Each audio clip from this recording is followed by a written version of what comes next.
Everybody take a deep breath. May the words of my mouth and the meditations of my heart be acceptable in your sight, O Lord, my strength and my redeemer. Tonight is our last lesson. It's overcoming the thought of lack. So once we do that, we are good to go. And the reason that we have to do that is because our minds are like fishing nets. They pick up every idea that is out there. So what you're exposing yourself to is what you are fishing for. And it's our job to separate the good ideas from the ideas of lack and limitation and hate and illness and selfishness and discord and all of those things that we don't want in our consciousness, because they're coming in. We're catching them, but we have to sort the ideas we've caught. When we're in the flow of spiritual love, we have an automatic filter that separates it for us. And the negative ideas are thrown aside, and we have substance of spiritual ideas because we've got room for them. Because just like with any other net, when it's full, it's full. So you don't have any more room for anything. You've got to get rid of the bad to keep the good. He says, when the current of divine love and spiritual understanding is flowing, we separate our good, obedient, profitable thoughts from the selfish, stubborn, and useless thoughts. And Jesus called that separating the sheep from the goats. We have to take goat thoughts, and in this analogy, goats are bad, sheep are good. We got to take the goat thoughts and align them with the harmony and order of divine thought. So just like goats in real life, as some of us know, some thoughts are really stubborn. And you really have to take a hold of them and get them under control.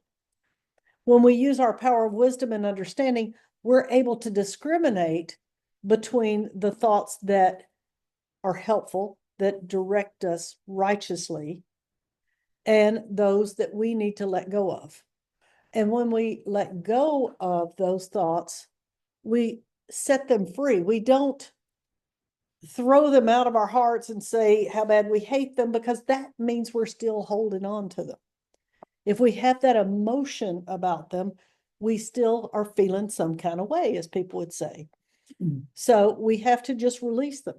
In that podcast I was talking about yesterday, Martha Beck, she said something about the thing was saying, the host was saying, well, I feel like I'm about to make a stupid decision. And Martha Beck said, well, let's turn that around.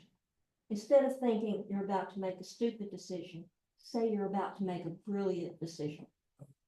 And then she was talking about when her daughter went through a breakup, and she was just like, well, I'll never find love again. She said, instead of saying that, say, I will always find love everywhere. And just go through that. Just repeat whatever you're thinking. Just do the exact opposite and tell yourself that.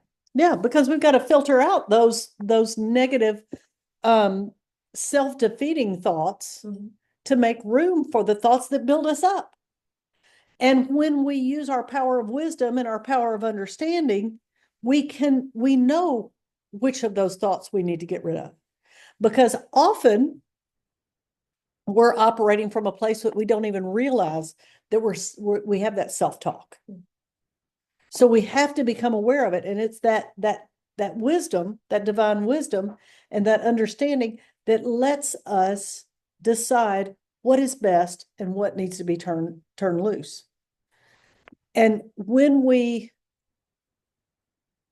use this ability, the more we use this ability, then the more we are able to relinquish control of our affairs and try that part of us that wants to be in control of everything and just micromanage. We can release that, and we let spirit guide us. We let we rest in that divine mind, knowing that it is leading us where we need to go.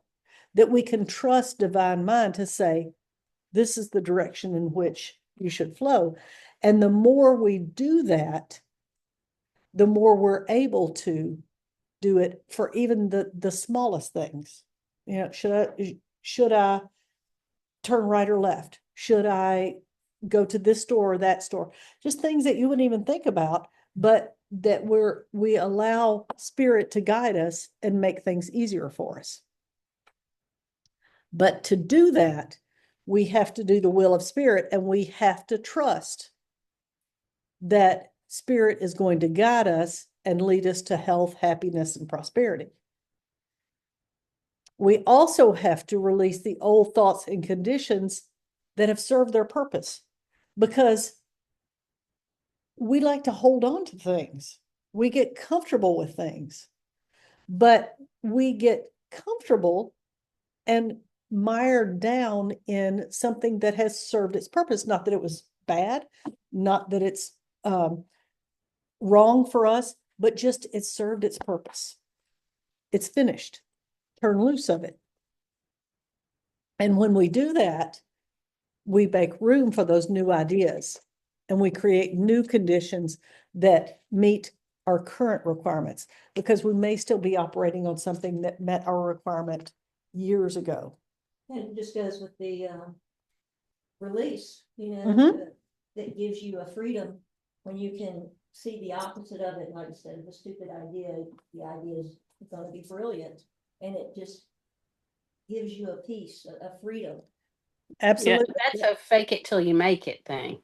Yes. Till you make it. But the Buddhists say, you know, you use that vessel to cross the river or the stream. You don't have to carry it around on your back once you're on dry land. That's right. That's right. You're done with it. And the reason you can't carry it on your back is because we've already talked about thoughts are things. We know that thoughts are things. They take up space. So how much room is on your back for all of those things that you're still holding on to? So if we want fresh new ideas, we have to give space in our minds for them by giving up old, worn out concepts. We get weighted down in mind and body with error thoughts. And so we need to cleanse. And to do that, we use denials. And as we deny these things that we don't want to think about, that we want to relinquish the power that we have given them, because we give power to our thoughts. And so if we want to relinquish that power, we have to start doing denials and clean them up. And then we can make contact with that divine substance, that life that gives us that positive, constructive ability to deal with the law, because the law is going to be the law. It's always going to work. It's going to give us what we give it. And when we do this, when we relinquish those worn out thoughts, then we have a renewed ability to demonstrate our good. Because we may have been demonstrating our good before with those thoughts that we're holding on to, but we've grown and we've got to move forward to continue to demonstrate good. We've got to grow with it. Our conscious minds determine the activity of the divine mind within us. So we know that we're always receiving divine ideas. What we make of them is up to us. And Jesus talked about that when he said, I will give you the keys to the kingdom of heaven. And that's whatever you bind on earth will be bound in heaven, and whatever you loose on earth will be loosed in heaven. So we have the power through our conscious minds to control the flow, the inflow of spirit. And as we allow that in, as we bind those spiritual, worthwhile ideas, then they're bound in the kingdom of heaven. And as we turn loose of those outdated, worn out, negative thoughts of lack, then we turn loose of them in heaven as well, because the law is the law and it is going to operate like it always does. So if we say that we are abundant children of God, on earth with our senses and we believe that, then that's the truth. That's what happens in heaven. And if we believe in limitation and lack, then that's what we get as well. So we know that it's incumbent upon us to see the abundance of good because we live in that sea of ether, of divine ideas, whatever we want to call it, that substance that's inexhaustible, and it's waiting for us to mold it. How are we going to take it and make something concrete out of it? And the way that we do that is through our thoughts. And whatever we're thinking is what we're making. So when we're looking for our good, I just don't know where my good is. You know, I wish I had prosperity. I wish I had health. I wish I had all that. When we're looking for those things, we're like fish that are begging for water. We're in the midst of that. We're in the midst of health. We're in the midst of abundance. We're in the midst of peace and harmony, but we're looking for it while we're immersed in it because we have limited ourselves with these thoughts that we have.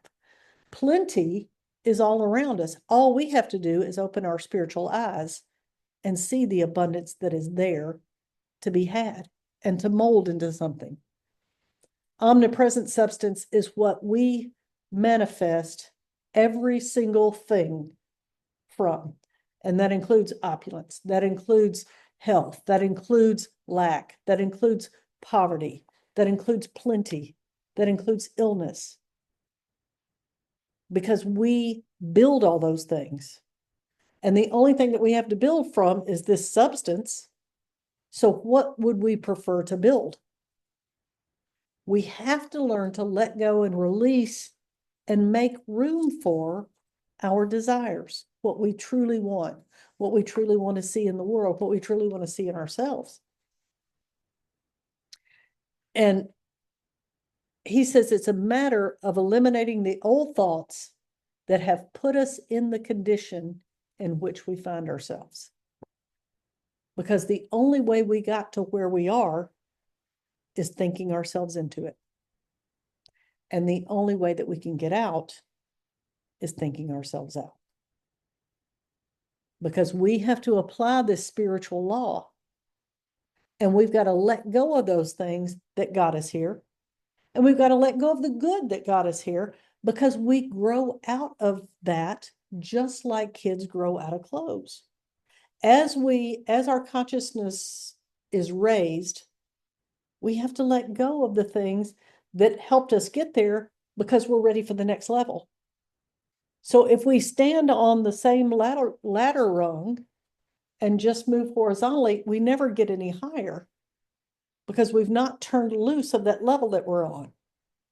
But in order to go up another rung, you got to let go and reach up with that next hand and step with that foot. And you can't hold on to that stair that you were standing on to get up any higher. And that's basically what he's saying here. We have to constantly release or eliminate to keep up with our growth. It's like a snail living in a shell. They're not going to get any bigger if they stay in that same shell.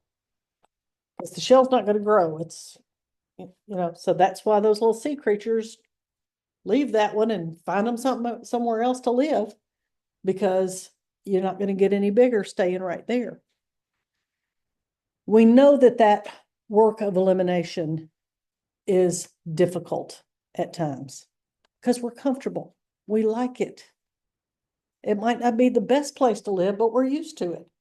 But if we practice denials, then we can remove this mental debris, these too small clothes that we have, and make way for that higher, more Christ-like consciousness, that we are striving for.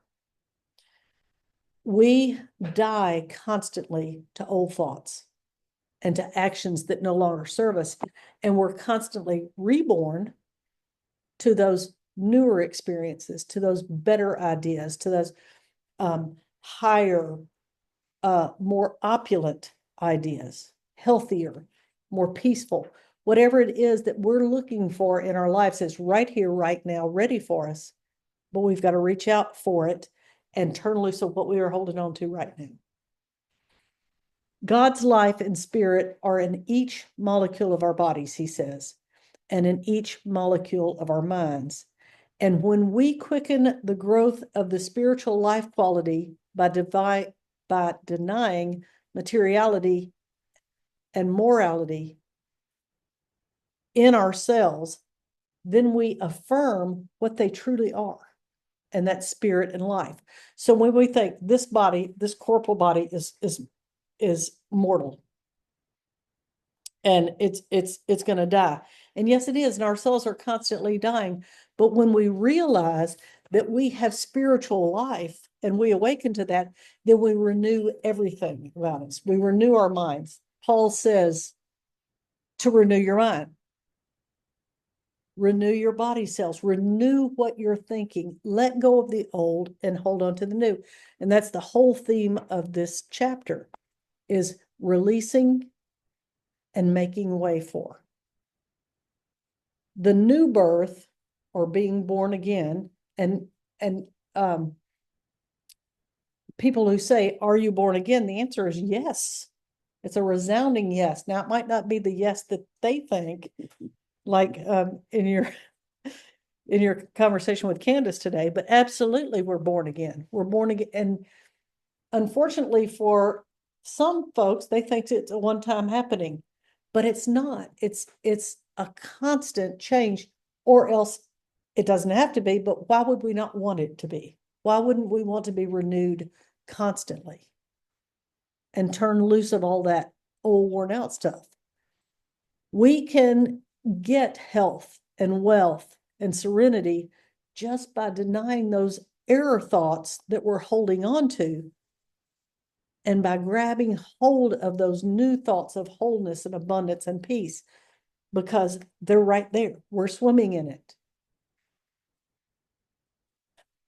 And here he's talking about the Bible, and I'm teaching this next week. And so I've used this quote, and it's really good. He says, when we study the Bible, we find that every lesson has an application for each of us according to our need. Whatever's the most pressing for us at the time, we can find the answer in any Bible story that you pick up. It's like anything, if you want to buy a certain car, all of a sudden you always see that. Yes. If you want to go to a certain place, all of a sudden everybody's talking about this place. We focus on that thing, whatever it is, or that place. Yeah, our awareness is in tune to that. Right. And so when we look at the Bible metaphysically, and get in tune with it, then the answers are there for us. He says, if we don't look for the middle lesson, we get only the outer shell of truth. But if we apply the lessons to our lives, we find the answers to all of our problems. When we study the symbology of Scripture, it helps lead us into the understanding of the truth of our being. So all of the characters, all of the places, all of the things that are said are applied directly to us as individuals. And as I say anytime I speak, we are every character in the Bible. So we have the same characteristics that David did. We have the same characteristics that Moses did. Joshua, Cain, Abel, all of them are us.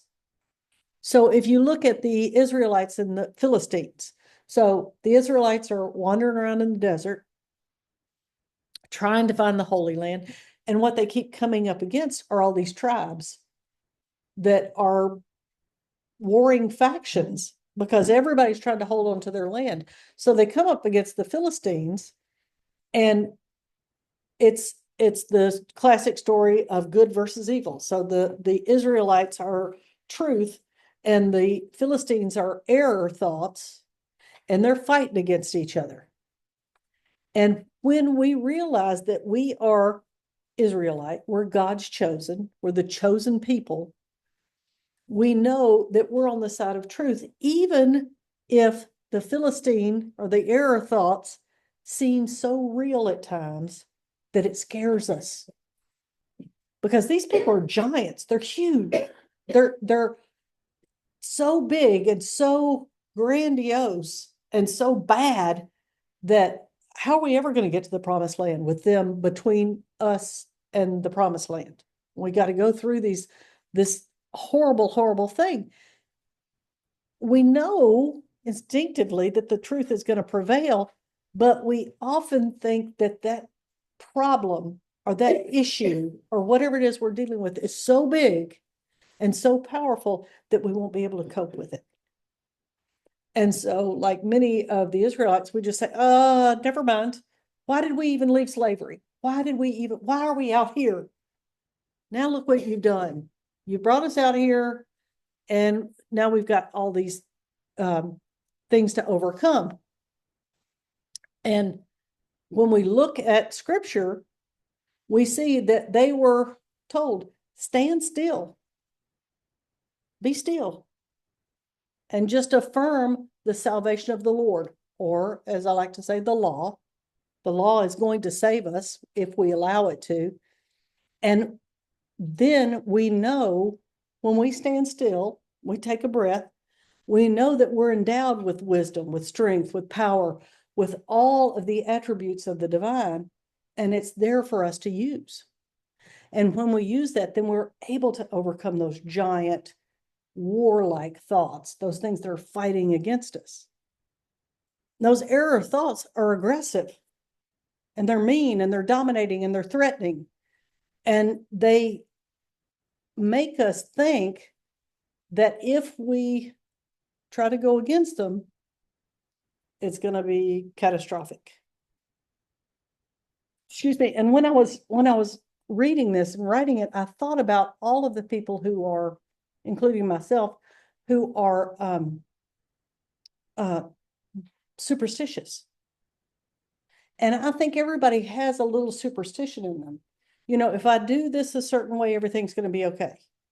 If Modern Family, I don't know if y'all watched that one time, but Phil is goofy, and he had to put his underwear on the same way, and one day he didn't, and just everything in his life went wrong.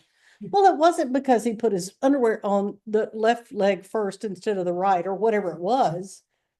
But in our minds, we build that up, and we all have those little superstitions. You know, if I say this prayer the same way every time, or whatever it is, we use those to keep that catastrophe at bay, to keep those Philistines away from us. But what we need to do is realize that we are Israelites. We are the chosen ones. We are children of God, and we have all of those powers that we need. And fear of lack is one of those error thoughts that holds me hostage sometimes, and pretty much everybody I've ever talked to. You know, you can be the most comfortable person, and you know all this truth, but every now and then you say something, I don't know if I should buy that or not because I'm not sure I've got enough money, or I'm not going to go on vacation this year because I'm trying to save money just in case, you know, whatever it is. It's that little niggling thought that's that fear of lack.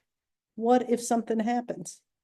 But Fillmore says that neither the Philistines nor the Israelites are in possession of the promised land, which is where we're trying to get. And neither side is peaceful or happy as long as that fear remains. It's got to go away. You can't be in the promised land and have a fear of anything. Fear and love in the same moment. Exactly. That's exactly right. Because the promised land is love. The promised land is where we want to be. But you can't have one foot in each side.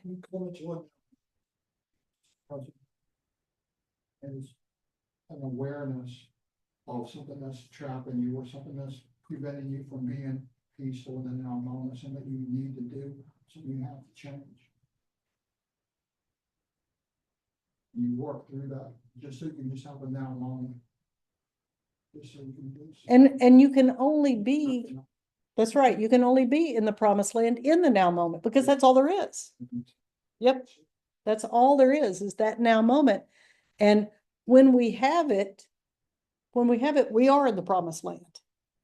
And we are in love. But if we're anything besides love, If it's fearful, then it's a living hell. it's an illusion that you. It's holding hostage. Exactly. Like I said, you have to recognize it, which means that has to be what you're looking for. Mm. Mm-hmm. It's inside of this universe. And I try to move this universe around so that this universe is backwards. That is backwards. Yep. The other one conforms to it. And as long as we're reaching out there, we're never going to be in the promised land. Yep. Never going to be there. And that's what he says. It's those error thoughts, the thought that we can control something out there, the thought that we have a lack of any kind. I mean, All of those have to be eliminated.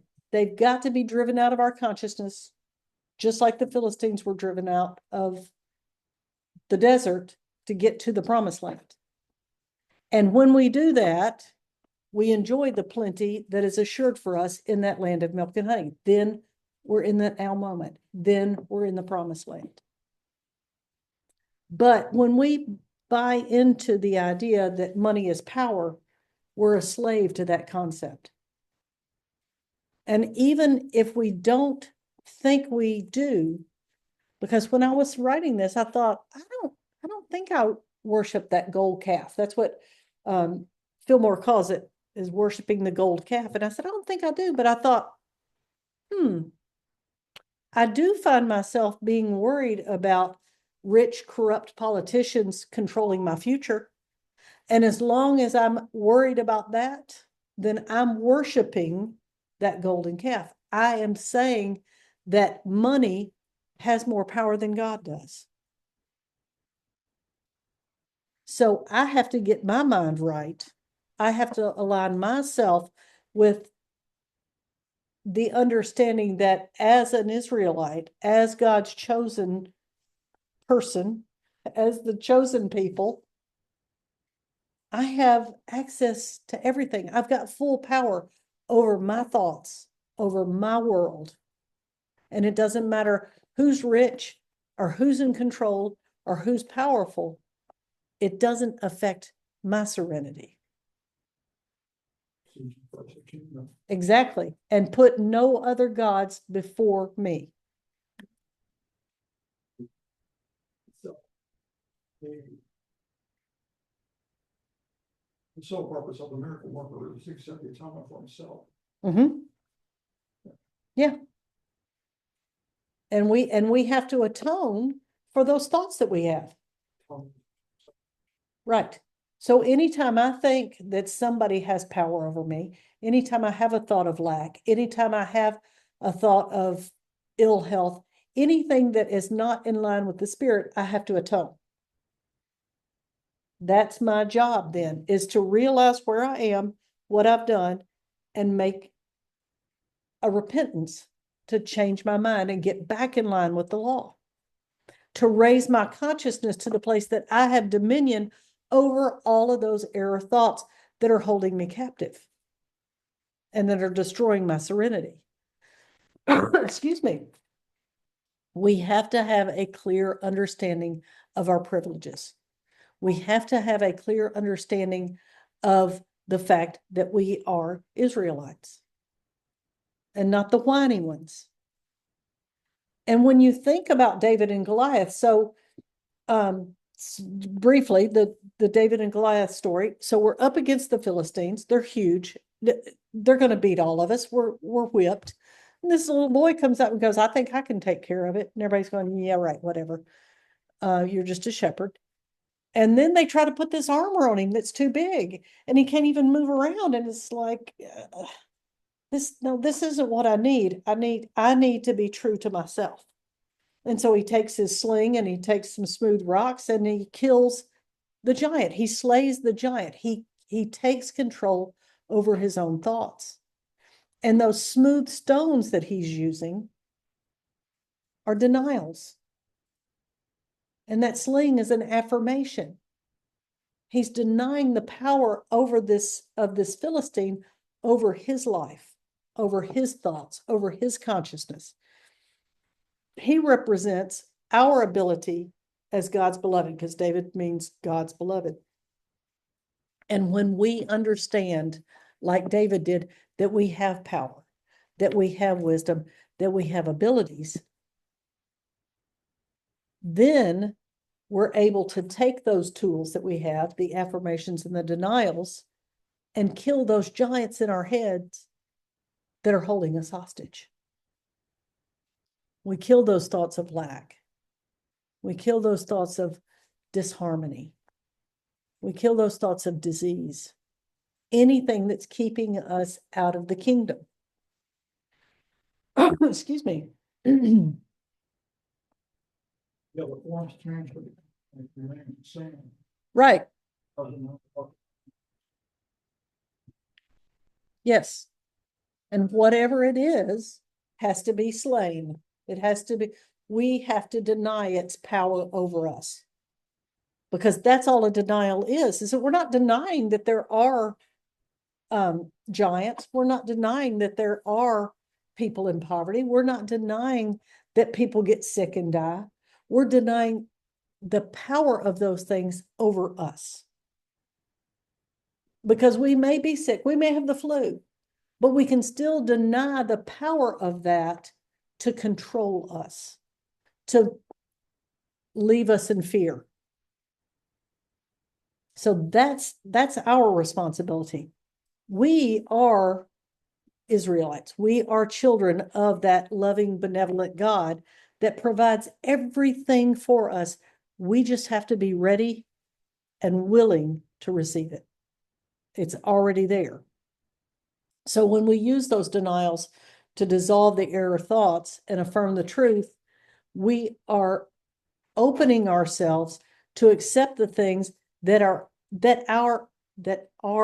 ours, and they come to us through that law, through that spiritual law that always works.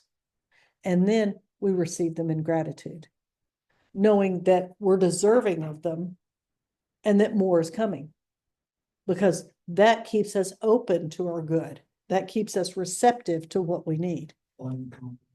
Exactly. So we don't have what PJ was saying, we don't have that boat on our backs anymore because we don't need it. And if we get to another stream, there'll be a boat waiting for us. Exactly. But we know when we know that we are these beings that we are, we know that it's going to be provided. It'll be there when we need it. Mm-hmm.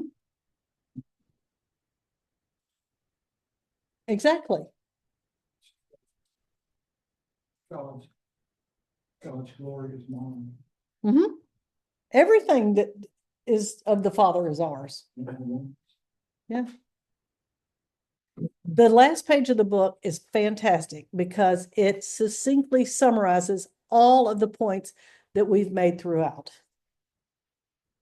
So, first of all, we have to realize that the only obligation we have to anyone is love.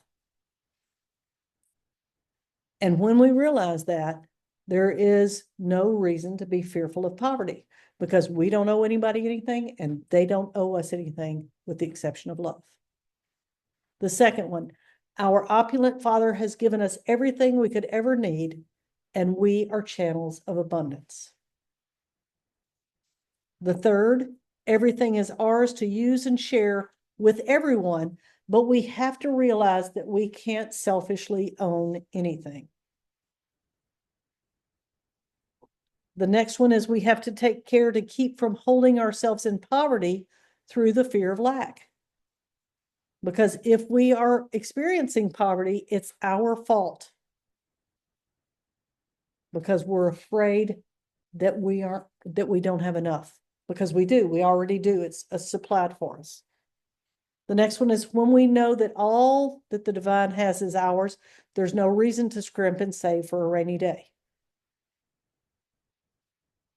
When we truly realize the boundlessness of our spiritual inheritance, nothing is lacking because God is our resource and the abundance of the kingdom manifests at our thought. That one is spot on. When we truly realize the boundlessness of our spiritual inheritance, nothing is lacking because God is our resource and the abundance of the kingdom manifests at our thought. Knowing that God is behind every material symbol of wealth, it makes much more sense to put our faith in God than in symbols. All we have to do is ask in faith and believe that we will receive. And Fillmore says to ask largely because God can give much as easily as he can give little. And then, so that's our book. But a couple of months ago, the Crooks moved out to California, and Judith gave me a whole bunch of stuff. And one of the things she gave me was some prosperity things. And there was a little pamphlet that was called The 7 Steps to a Prosperity Consciousness. And here they are. Number 1, surrender to the Christ within, knowing that it is that omnipotent mind that does the work. So the first step is to surrender. The second is to imagine. Imagine the highest good expressing and manifesting now, seeing the truth of the Christ Spirit. The third is to believe. Believe in the creative process, knowing that what we perceive to be true is true for us. The fourth one is to forgive. Forgive all condemnation, setting everyone, including ourselves, free in love. The fifth one is to give. Give of your time, talents, and treasure willingly, cheerfully, joyfully, and lovingly. Give in love because we love to give. The sixth one is to pray. Renew your mind, knowing that the Christ mind within expresses your heart's desire for your soul's highest good. And finally, receive in consciousness the highest and best, filled with gratitude that the Christ within expresses as life, love, wisdom, and power. We are blessed as we receive. Those are the 7 steps.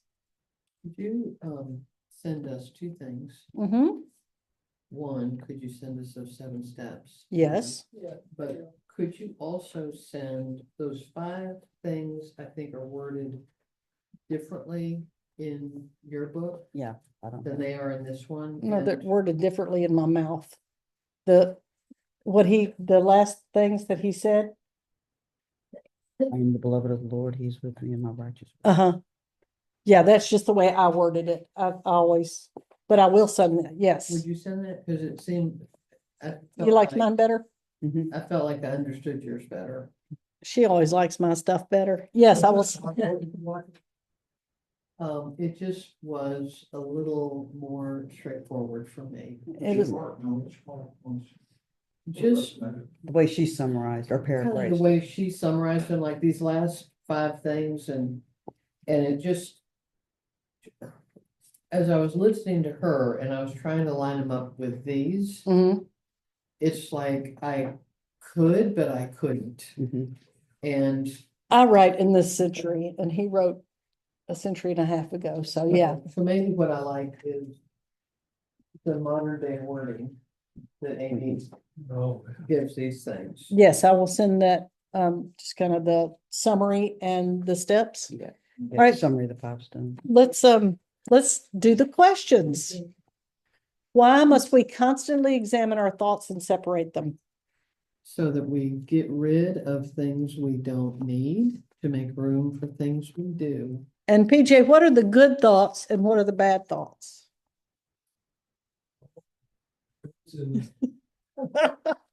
She's on quiet. Oh, I lost her again. She went to go get the goat. She's in Texas, so she doesn't have her goat. wild thing showed up. Yeah. So yes, I Go was ahead. muted. uh-huh. What are the bad thoughts and what are the good thoughts? I don't understand. The bad the- thoughts are the ones that are negative and lacking and giving you any kind of Yeah, grief. are they sheeps or goats? Oh, the bad thoughts are the goats, man. Stubborn, selfish, and useless. They're- Yeah, so here's the goats and sheep make very similar sounds. Yes. Yeah, the Yeah. goats are the ones that jump over the fence, knock it down, Pull the rope and break it. tear Yeah. stuff up. Yeah, those are the goat thoughts. That's the goat thoughts. By what standard do we judge our thoughts? The gold standard. The gold standard. The sheeps are the gold. We have to judge them, so we take, our goats are over here and our sheep are over here. And the judgment is not, oh, this is bad. The judgment is, this is not a divine thought. This is one that I have to turn into a divine thought. So we don't kick anything out of our hearts, but we realize that this is a thought that I no longer need, and we just release it gently and let it go. And he says we establish a connection between the conscious mind and the superconscious mind by meditation and silence. And when we do that, we get more of the sheep thoughts, more of those good thoughts that we want to keep to help build our consciousness. So the standard that we use in spirituality, is that it? Mm-hmm. The third one was an affirmation, And just keeping in your mind what you do want. Yes. What'd you say? the third one is you got three of them was. You don't have denial, I think you want. Don't. But we have to know that we have that omnipresent wisdom to deal with the thoughts and to guide us to those thoughts that we want to keep. You remember we likened it to a net. So we just kind of we catch everything that comes at us and we filter out those and just turn them loose and let those go that are race thoughts of lack and disharmony and all of the things that we don't want. We just turn those loose, let them go. And then the other ones are the ones that we keep and we build upon. I'm going to skip that one. So you join with more when you do it correctly, you join with the super conscious mind and your conscious, and then you Christ consciousness, it gains. It gets bigger, grows larger. You're not really doing anything. You're not making any of it. You're just undoing and non-doing is what you're not doing to yourself. You're accepting your heritage. Exactly. And what I said, I'm going to skip this one, but I'm going to read it now because you mentioned the superconscious. What is the work of the superconscious mind in the body and how do we use it to manifest in the outer? What art's it? Yeah. What art's it? The mind of the spirit will guide you. Mm-hmm. And the more you lean into that, the less space that's left for the negative and the Right. thoughts of life. Yes. And so how we use that in the outer is to relinquish control of that egoic mind and let the superconscious direct us. I mean, we let the superconscious digest our food and regulate our breathing and our heart rate and blink in our eyes. But and those are all pretty important, but we think that we have to take control of all these other things and we don't let that superconscious guide us. And what he said earlier in the chapter was the more we practice, the better we get at it. So we can relinquish that control and know that the divine is in charge and that we don't have to hold on to things out of fear. Because again, what we said earlier is if you're in fear, you're not in the promised land. You realize how ridiculous and exhausting it all. Exactly. It is exhausting. It's a picture of an inward condition. Mm-hmm. The inward conditions first, the I am.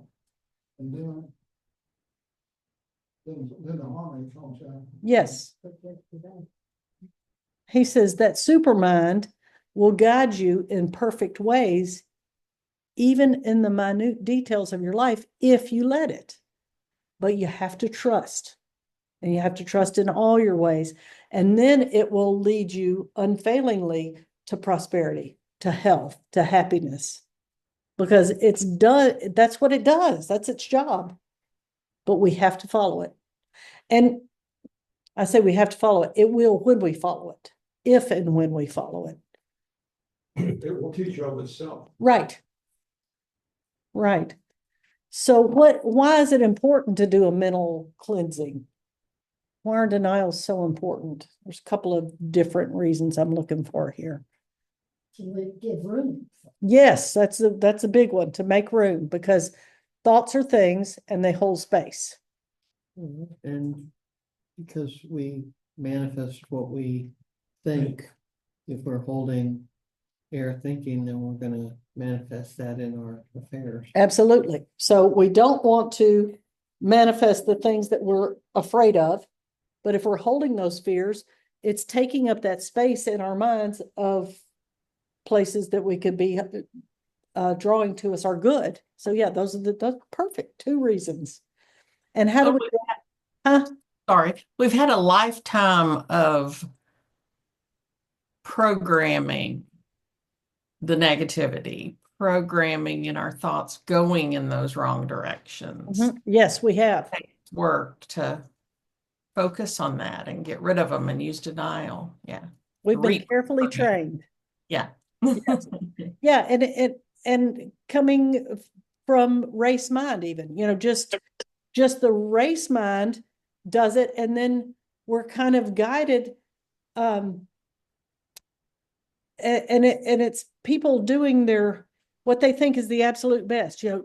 Watch out! Don't, you got to cross the street. Don't be scared of cars.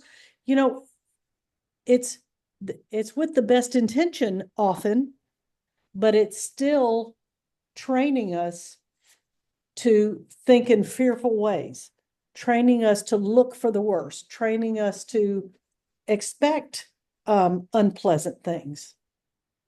And rewarding and reinforcing for identifying them and getting, get recognition for being the person that found the bad thing. Yes. It's just everywhere. Yes, and so much. I mean, it's always it's been that forever, but as with so many things, it seems as though social media has just shined a spotlight on it, because the sooner that you can say the terrible thing that happened and put it on your story or whatever you call that, it's like, ooh, I've got to follow this person because they're in the know. And it's so there is that reinforcement for sharing bad news, which is crazy, but it's what we do, or what some of us do, and the rest of us are trying to get better. Our bad news is worse than your bad news. Right, exactly. And let me tell you what happened to me. And I knew first. Yeah, oh, yeah. Yeah, and I knew it first. Inject it so as to deny that it's here. Been there, And that's it. I keep doing it. Mm-hmm. Very. I didn't know it, but I predicted it. But yeah, and what Art says is we project it out so that we don't have to deal with what's in here. Yeah. Because it's so much easier to think that everything's out there. Because then you don't have to do your own work. Yeah. Yeah. Yeah. I'm just a victim. I'm just go whatever the way the wind blows, and then I don't have to take responsibility. Mm-hmm. Yeah. Yeah. And this is hard work. And the buck stopped there. There's really nothing else you can do. Right. I mean, you have to do it something, and there's not much to choose from. Yeah, we just can. You pay attention to your thoughts and what you're thinking. You can see something. Yeah. It's like a box of Kleenex. Okay, I got rid of that one. Damn, Oh, there's another. yeah. Okay, there's another one. It's here. Yeah. Big diminish. Yeah. Hmm. So what did Jesus mean by loosing it in heaven? But what you bind on earth, you'll bind in heaven. What you loose in earth, you'll loose in heaven. You mess up a now moment, you mess up a now moment. You can be in heaven and you can be in hell. Mm-hmm, You choose it. right. And whatever thoughts you're holding on to, Are- That's how it is. yeah. But if you turn loose of those ones that you don't want, then you do get to be in that state of heaven. That's the best that I've ever heard that explained, but the way you explained it a while ago. Oh, thank you. Explain it again. Do it again, do it again. Do it. So seriously, you? Yeah. Okay. So when Jesus said, what you bind on earth, you have bound in heaven. Mhm. Because there's really no difference. Mhm. So if we look at it as earth is ego and heaven is spiritual, then whatever we're holding on to with our ego is going to be held onto in heaven because there's no difference. Whatever we turn loose of, whatever we give up will be given up here. And then we will be unencumbered by those burdens that we're carrying around. Mhm. There's not going to be any time when we just say, okay, I'm done here. I'm done with the ego and now I'm ready for heaven, which is what so many people would love to happen. Because then it's like, again, you don't have to take any responsibility. Did the best I could here, and now I get to go to heaven and everything's going to be fine. No, whatever you've bound on earth is you're going to find in heaven as well. Because there's no difference between the two. Does that make sense? Okay. Because I don't remember how I explained it the first time.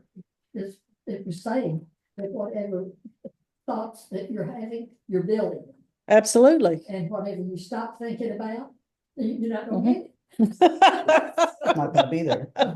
it. We don't want the things that we don't want, we stop thinking about it, and then we won't have it. And I will read to you how Fillmore says it. We have to carefully choose what thoughts we're going to loose in the mind and what thoughts we're going to bind, for they will come into manifestation in our affairs. As we think within ourselves, so we are. And whatever we sow, we will also reap. So we have to get rid of all the thoughts of lack and insufficiency in the mind and let them go. Loose all thoughts of lack and lay hold thoughts of plenty. See the abundance of good of all things prepared for you and for all of us from the foundation of the world. We live in the very sea of inexhaustible substance, ready to come into manifestation when molded by our thought. And that goes for health. Mhm. Patricia called me, said something to me that was really meaningful to me. One day I was talking to her and I said, I've got a bad memory. I can't remember anything. And she just took a deep breath and looked at me like I'd slapped her. She said, "Pat Fielder, I can't believe you would make a statement like that." And so Yeah. I hear But- her over and over in my head. Yeah, you don't hear your kids though. We've told you the same damn thing. She said, yeah, but you don't hear your kids. We told you the same damn thing. But you do bind it in heaven. So you bound that. But I don't listen to my girls, I listen to my friends. Exactly. So what is the result of clinging to past ideas and methods? Chaos. It can be. What you cleanse it. Mm-hmm. You're stuck. Yeah. You're just stuck. I mean, whether it's a good past memory or a bad past, like you were saying, things can be good, but we outgrow them. Yep. And it's whatever you hold on to, The analogy of the ladder. you're just stuck. If you don't turn loose of that rung and step up to the next one, you're not going to go anywhere. Right. And that song Glory Days. I mean, where you just read, that's when I hit my peak. It Yeah. doesn't have to be. No, Let but that if you shit believe go. that it is, you've bound it in heaven. And so Mhm. you might as well stay there. And the other reason is because thoughts are things. and they're taking up space. And if we don't turn loose of them, we don't have room for that new idea. What do Bible characters mean to us and what can they do for us? But what can you do for me? Wow. Well, as you said, we are all, Everybody. for all of us. Yes. So what they can do for us is give us a mirror to look at and say, well, do I want to see that reflection or not? Yeah. And how did you get out of this predicament? Right. Kind of like a map Or or what happened outline. to you Mhm. if you stayed where you were? Right, right. Yeah, Jacob is a really good example because Jacob got into a lot of mess, but came out of it, on top of the world, and then was like the father of the 12 tribes of Israel. So, but Jacob is the one that said, "Surely the presence of the Lord is in this place," and I didn't realize it. Yep. So he's one of my favorites. But yeah, so when we realize that there is truth in those stories and that it is applicable today in our lives for us, then we realize the beauty of the Bible. We realize that it is a lot of people call it the living word. Well, it's the living word because it's applicable right now. And it's not just about rules and something that you have to do. It's about a better way to live your life. A perception, because like if you stick with the old Mosaic laws instead of, then you take on the way Jesus interpreted those laws and applied them. So it's the old kids and understood it. Now we're older and we see it differently. Mm-hmm. Yeah, if Moses was thou shalt not. And Jesus, was, you better. bless you for doing this. yeah.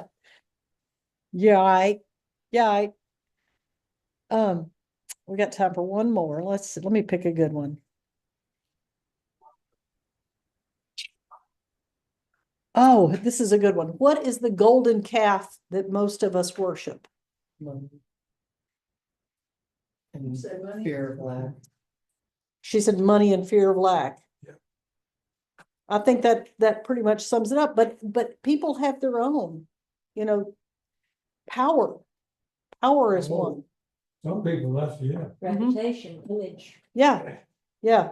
But a lot of it is that fear of lack, that I have to have this symbol, whether it's gold or green pieces of paper or a full blanket, whatever it is, I have to have that to be comfortable. It's like somebody has it, somebody else has it, so I need it. Right. And I we've should all get it just decided, like they do. yeah, that we've decided this is a good thing. All right, so tonight, go ahead. Well, the other thing I think that gets in our way is we see from a non-spiritual standpoint, we think of things as though it's a pie, and if you have a piece, then I don't have access to that piece, Mm-hmm. Right. as opposed to, There's less available for you. right, as opposed to a spiritual understanding that there's more than enough for everybody. Yeah. Right. And then, and on top of that as well. Yes. Right. And the caveat is what scares people, except you can't cling to it. You can't own it. And that's, Yeah, but if you understand that it's unlimited, then there's nothing to be afraid of, and there's no need to hang on to it. We hang on to things because we're afraid that if we let go, then we won't have it. that's It won't be exactly, enough. yeah, yep. Well said. Excuse me. So for the blessing for tonight comes from a positive daily inspiration that Linda gets that she sent me after her class last week. It's from positivechristianity.net. And I modified it a little bit to better fit us. So it says, it's from 2 Corinthians 9:8. It says, God is able to provide you with every blessing in abundance. And then he says, many people focus on lack and limitations rather than on God's infinite abundance and the possibilities that await. A prayerful awareness of prosperity attracts the good that God desires for you instead of pushing it away. Through the power of God, we find peace. We quiet our human minds and open ourselves to receive God's divine help. God's guidance flows through us, filling mind, body, and life with blessings that radiate outward into all we do. We now release any belief or thought that prosperity can be withheld from us. No person, event, or circumstance can block the flow of abundance that God has already provided for us. We decree that vast improvement is happening in every area of our lives. Every day, in every way, things are getting better and better for us as we release outdated patterns and conditions and embrace new possibilities and ways of living. Abundance is flowing freely to us, and it is increasing every day. The flow of divine supply is constant and unbroken. The money we now hold is blessed with God's energy. As we spend it, it circulates and does good. The money we give returns to us multiplied abundantly. We now align our minds with divine mind, asking to be programmed exclusively for prosperity. We desire abundant living, knowing that we are worthy of abundance as God's children. We are worthy of ever-increasing abundance. More and more, this abundance is flowing to us easily and effortlessly. We visualize all our debts paid and see ourselves overflowing with more than enough, a surplus for ourselves and others. We are richly supplied in every way and are deeply grateful for the abundant life we now live. As God's beloved children, we deserve to live healthy, happy, and abundant lives.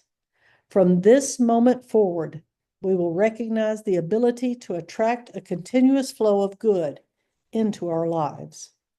We dissolve every thought or belief that prosperity could be withheld, and we are open and ready to receive all the wealth and blessings the universe has for us now. Amen, and so be it. That just fit what we've been studying. I mean, it just kind of sums it up. Good night, and I love you all, and I'll let you know when we do our next book. Okay, good night. Love ya. Love you too.